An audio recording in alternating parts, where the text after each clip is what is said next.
ចេះកើតអំពីដែកកើតអំពីដែកណាស៊ីដែកនោះអ្វីដែលជាដែកមើលលោកម្ចាស់ទានដើមបុណ្យវិញអ្វីដែលជាដែកគឺអត្តភាពយើងអត្តភាពយើងនេះគឺដែកហើយនេះណាបងអត្តភាពយើងគឺដែកហើយស្អីដែលជាច្រេះរាគៈជាច្រេះតោសៈជាច្រេះមោហៈជាច្រេះហើយយើងមើលយើងគិតមើលតាំងពីយើងកើតមករហូតដល់ចិត្តទៅវិញហើយសួរថាអាច្រេះរាគៈអាច្រេះតោសៈអាច្រេះមោហៈហ្នឹងយើងមានបានលះបង់ហើយណា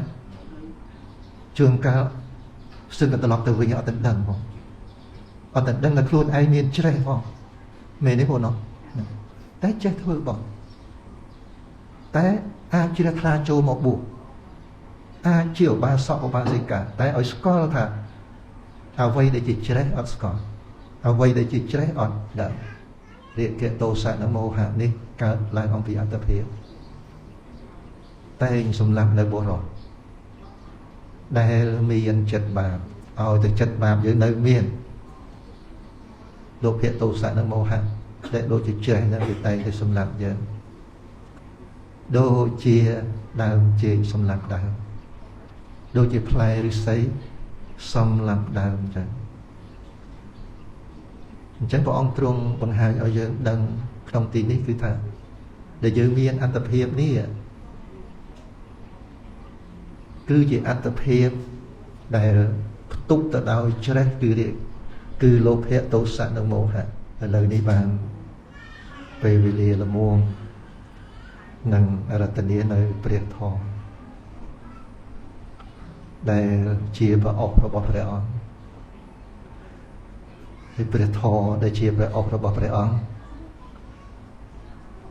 សុទ្ធសឹងតែជានិយានិកធម៌គឺជាធម៌ដែលអាចនាំចេញនៅបុគ្គលដែលមានសទ្ធាចំពោះព្រះអង្គដោយពិតប្រាកដព្រមជាមួយនឹងការប្រតិបត្តិតាមនឹងអាចសម្រេចនឹងអាចរួចផុតអំពីសេចក្តីទុក្ខក្នុងសង្សារវដ្តដែលមានទីបំផុតខាងដើមនិងទីបំផុតខាងចុងដែលគេមិនអាចដឹងបានអាចរួចផុតបានអញ្ចឹងសូម្បីតែបនកាន់បិណ្ឌទី13យើងនេះសិតតែជាការប្រព្រឹត្តទៅក្នុងធម៌របស់ព្រះសម្មាសម្ពុទ្ធទាំងអស់ឲ្យតែយើងបានស្ដាប់យល់ព្រោះហេតុអីព្រោះបនកាន់បិណ្ឌនេះមិនបនប្រពៃណីខ្មែរអីទេណាមិនបនទំនៀមទម្លាប់ទេណាដោយដែលយើងធ្លាប់បានស្ដាប់បានដឹងតគ្នាមកបុណ្យកាន់បិណ្ឌនេះគឺជាបុណ្យនៅក្នុងពុទ្ធសាសនាហើយគេណាបុណ្យនេះជាបុណ្យនៃព្រះពុទ្ធសាសនាឈ្មោះថាជាបុណ្យដែលយើងត្រូវធ្វើតាមអ្វីដែលព្រះអង្គទ្រង់បានប្រាប់អត់អាចមកធ្វើតាមយើងយល់អីអត់បានទេព្រះអង្គប្រាប់យើងណាយ៉ាងណាយើងត្រូវធ្វើតាមអញ្ចឹងអត់មានជាបុណ្យដែលយើងត្រូវធ្វើតាមបុគ្គលណាមួយតាមទីកន្លែងណាមួយមានវត្តមានអារាមមានសំណាក់អីជាដើមអត់ទេត្រូវធ្វើតាមអ្វីដែលព្រះអង្គទ្រង់បានសម្ដែង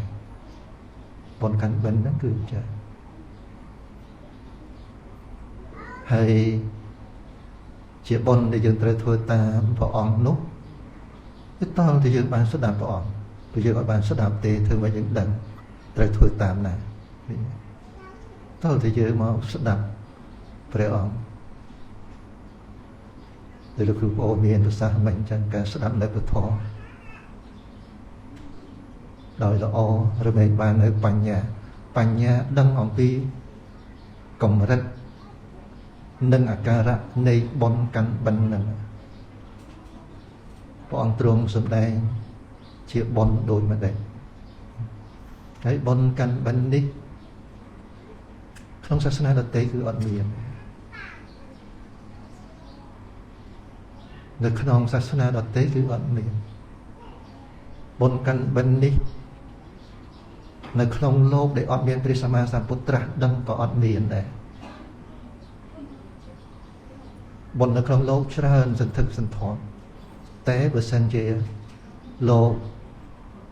នោះមិនមានព្រះសម្មាសម្ពុទ្ធត្រាស់ដឹងទេបុណ្យកាន់បិណ្ឌនឹងក៏អត់មានដែរឃើញទេចឹងតើតើយើងស្ដាប់ឲ្យបានយល់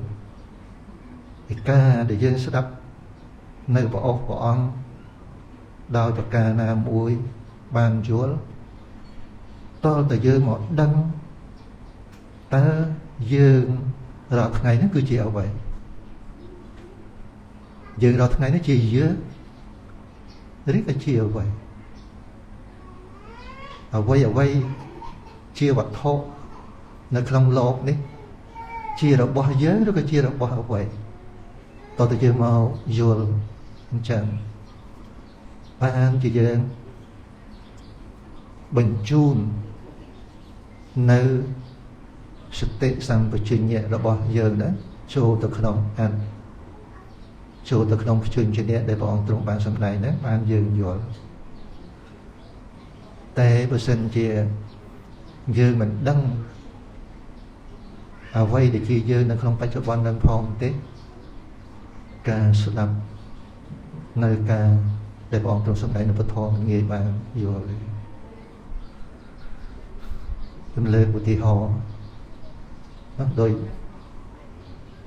គ្រូប្អូនមានប្រសាសន៍មិញសភិរេវៈសមាសេដ្ឋៈសភិកុបេថៈសន្ធវៈបុគ្គលគូសែនជាមួយនឹងសពបរោះនេះប្រអប់របស់អង្គតលហើយសពបរោះនឹងអ្នកណាព្រះសម្មាសម្ពុទ្ធសពបរោះនឹងអ្នកណាសាវករបស់ព្រះអង្គនៅក្នុងលោកមានមនុស្សគ្រប់មជ្ឈដ្ឋានទាំងអស់ខ្ពស់កដាលទាបតែដល់តែព្រះអង្គទ្រង់សម្ដែងថាគូសែនគប់គឺជាមួយនឹងអ្នកណាដែលជាសពបរោះឃើញទេគូធ្វើសេចក្តីស្និទ្ធស្នាលជាមួយនឹងសពបរោះប៉ុណ្ណោះនេះព្រះអង្គរបស់ព្រះអង្គហើយបានព្រះអង្គទ្រង់សម្ដែងលទ្ធផល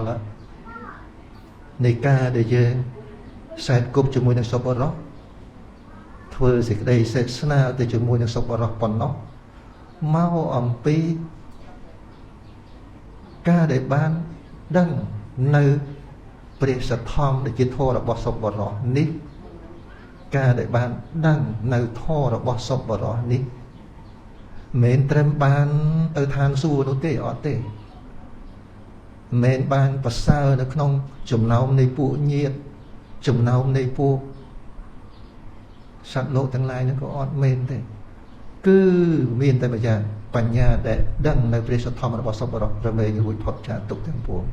ឃើញទេរមែងរួចផុតចាកទុក្ខទាំងពួងអត់មែនធម៌របស់ព្រះអង្គមកត្រឹមជាមួយនឹងមនុស្សលោកទេវលោកភវៈសម្បត្តិភោគសម្បត្តិនៅក្នុងនេះគឺអត់ទេគឺស្មើនឹងរួចផុតចាកទុក្ខទាំងពួងណា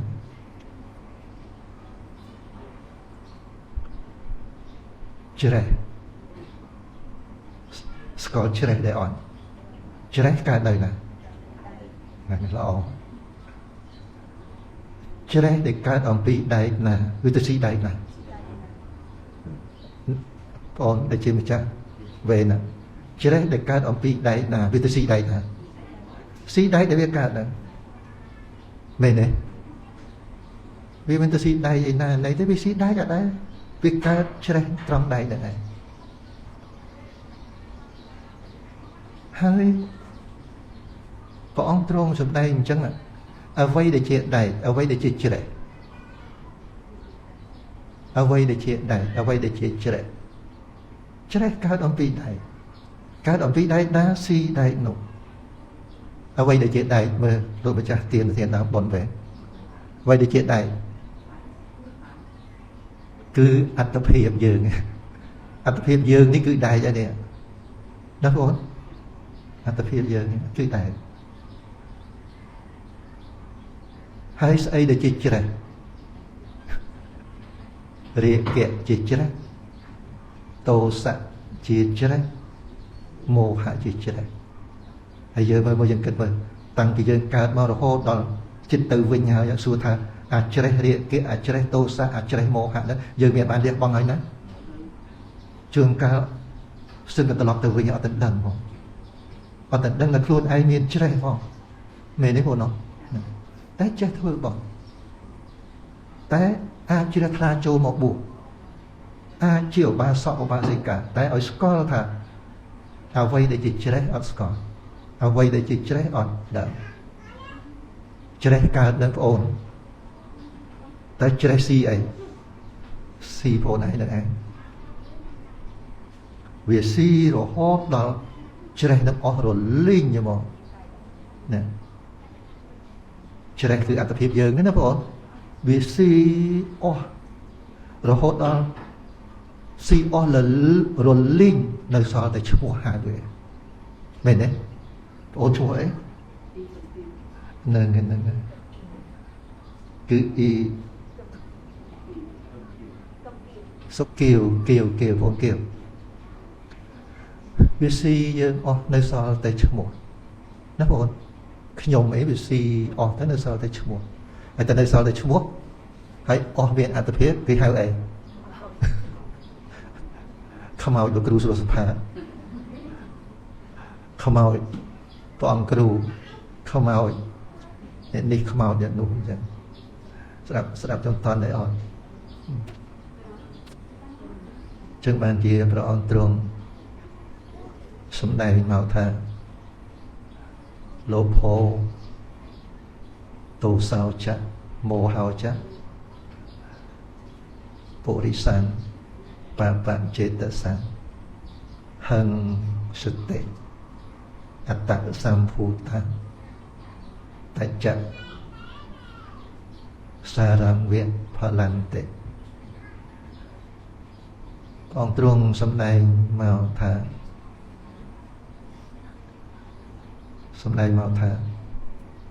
លោភៈទោសៈមោហៈកើតឡើងអំពីអត្តភាពអត្តសម្ភូតានេះលោភៈទោសៈមោហៈកើតឡើងអំពីអត្តភាពតែងសម្លាប់ហឹងសតិតែងសម្លាប់នៅបរិសុទ្ធដែលមានចិត្តដ៏លាមកបងប្អូនរាគៈទោសៈនិងមោហៈនេះកើតឡើងអំពីអត្តភាពតែងសម្លាប់នៅបុរសដែលមានចិត្តបាបឲ្យតែចិត្តបាបយើងនៅមានលោភៈទោសៈនិងមោហៈដែលដូចជាចេះនឹងវាតែងតែសម្លាប់យើងដូចជាដើមចេកសម្លាប់ដើមដូចជាផ្លែឫស្សីសម្លាប់ដើមចឹងអញ្ចឹងព្រះអង្គទ្រង់បង្ហាញឲ្យយើងដឹងក្នុងទីនេះគឺថាដែលយើងមានអត្តភាពនេះគឺជាអត្តភាពដែលផ្ទុកទៅដោយច្រេះគឺលោភៈទោសៈនិងមោហៈតែដល់តែអត់ដឹងទេក៏យើងស្ថិតនៅក្នុងសេចក្តីប្រមាទទៅលើកដំកើងទៅភ្លេចភ្លាំងស្មារតីវិញ្ញាណសម្បជញ្ញៈចិត្តក៏អត់នឹងខ្ជាប់ខ្ជួនមិននឹងនៅក្នុងអារម្មណ៍តែមួយហើយក៏អត់មានការសង្រួមនៅ entry អញ្ចឹងតែដោយសារយើងអត់ដឹងតែបើសិនជាយើងបានស្ដាប់នៅពធរបស់ព្រះអង្គរឿយបានយើងដឹងថាអូអត្តភាពដែលកើតមកនេះគឺជាកញ្ច្រែងគឺជាវត្ថុដែលជាទីតាំងផ្ទុកទៅដោយច្រេះគឺលោភៈទោសៈនិងមោហៈកាលណាយើងដឹងយ៉ាងនឹងបានជាយើងចូលគៀប ចូលចិត្តជាមួយនឹងព្រះពុទ្ធសាសនាដើម្បីឲ្យយើងបានដែរថាតនេះបង